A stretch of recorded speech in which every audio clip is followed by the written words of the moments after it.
दक्षिण भारत ले चलते हैं। यहां पर वायनाड में लैंडस्लाइड से मरने वालों की संख्या 300 के पार पहुंच चुकी है।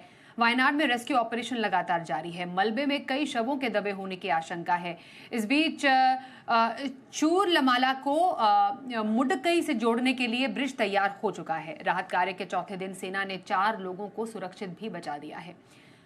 आइए चौथे दिन के रेस्क्यू ऑपरेशन का तमाम ताजा हाल लेते हैं। हमारे साथ संवाददाता सिद्धार्थ एमपी है, जो पहले दिन से हम तक ताजा अपडेट और तस्वीरें पहुंचा रहे हैं।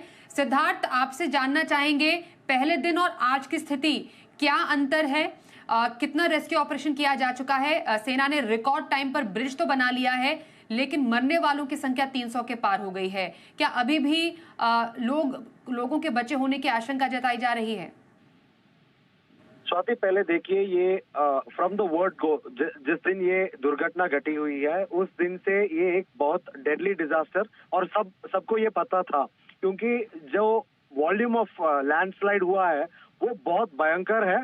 जो इसरो के सैटेलाइट इमेजरी है उनसे हमें पता लगता है कि 86,000 स्क्वायर मीटर्स, 86,000 मीटर स्क्वायर के जो एरिया अफेक्ट हुआ है इस लैंडस्लाइड की वजह से। और ये जो लैंडस्लाइड शुरू हुआ है एक माउंटेन टॉप से शुरू हुआ है, जिसका ऑल्टीट्यूड जो है, उस माउंटेन पीक का ऑल्टीट्यूड है 1.5 किलोमीटर अबव सी लेवल। तो वहां से शुरू होके एक के बाद एक रॉक्स, सॉइल और डेब्री पूरा नीचे गिरने लगा, और नीचे गिरा और पूरा 8 किलोमीटर का स्ट्रेच को टोटली डेवेस्टेट किया। तो आप सोच सकते हैं कि 8 किलोमीटर में एक हिल साइड में कितने विलेजेस रहेंगे, कितने घर रहेंगे, कितने लोग रहेंगे। तो इसके कारण डेथ टोल सर्टेनली बढ़ेगा ही, उसमें कोई शक नहीं है, क्योंकि ऐसा एक रेस्क्यू ऑपरेशन अनइमेजिनेबल प्रोपोर्शंस का है।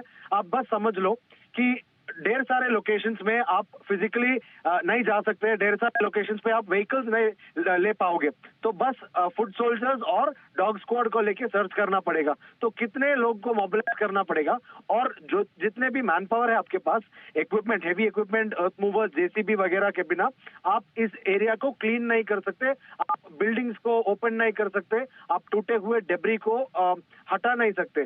तो एवरी पॉसिबिलिटी दैट जो लोग फंसे हुए हैं tons and tons of debris के नीचे फंसे हुए हैं, तो यही है इनका सबसे बड़ा चैलेंज। दूसरी बात, आर्मी ने जो ब्रिज बनाया है वो लॉजिस्टिक्स और मोबिलिटी एनेबल करने के लिए, क्योंकि 2 विलेजेस कंप्लीटली डिस्कनेक्टेड थे और नदी था दोनों के बीच में। एग्जिस्टिंग ब्रिज तो जो था उसको लैंडस्लाइड और फ्लड ने टूटा दिया। उसके बाद जो है आर्मी ने जो ब्रिज बनाया है वो एक मिलिट्री ग्रेड ब्रिज है। उन्होंने पोर्टेबल सारे चीजों को लाया और असेंबल किया, उसको टेक्निकली बेलीज ब्रिज कहते हैं। वो एक वर्ल्ड वॉर 2 का लेगेसी टेक्नोलॉजी अभी भी यूज करते हैं। तो बेलीज ब्रिज का मतलब यह है कि मेकशिफ्ट स्ट्रक्चर है, बट आप कंस्ट्रक्ट करने के बाद ऑलमोस्ट 24 टन, दैट इज जितने भी बड़े ट्रक या अर्थ मूवर चाहिए आप उस पर मूव कर सकते हैं कॉन्फिडेंटली। तो ऑलमोस्ट 24 आवर्स हो गया और वो ब्रिज ऑपरेशनल है। तो इसके कारण ढेर सारे लॉजिस्टिक्स और मूवमेंट हो रहा है, और रिलीफ ऑपरेशन अभी भी चालू है। बट बस ये एक चीज याद रखिए कि वेदर हॉस्टाइल है और भी लैंडस्लाइड्स हो सकते हैं, क्योंकि ये एक इतना वल्नरेबल रीजन है। इसरो के सैटेलाइट इमेजरी से हमें ये भी पता लगता है कि इवन पहले, दैट इज कई साल पहले भी इसी लोकेशन पे लैंडस्लाइड हुआ था। ये वल्नरेबल जोन है, बट प्रॉब्लम ऐसा है कि लास्ट टाइम लैंडस्लाइड उतना सीवियर नहीं था और इस टाइम इतना बहुत डिजास्टर हो गया है।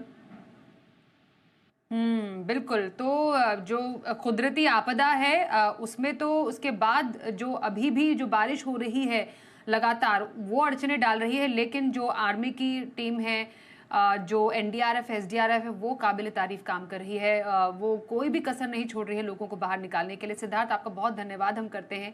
लगातार ग्राउंड जीरो से रिपोर्ट करने के लिए आपका भी धन्यवाद है, और अपडेट आपसे आगे भी लेते हैं।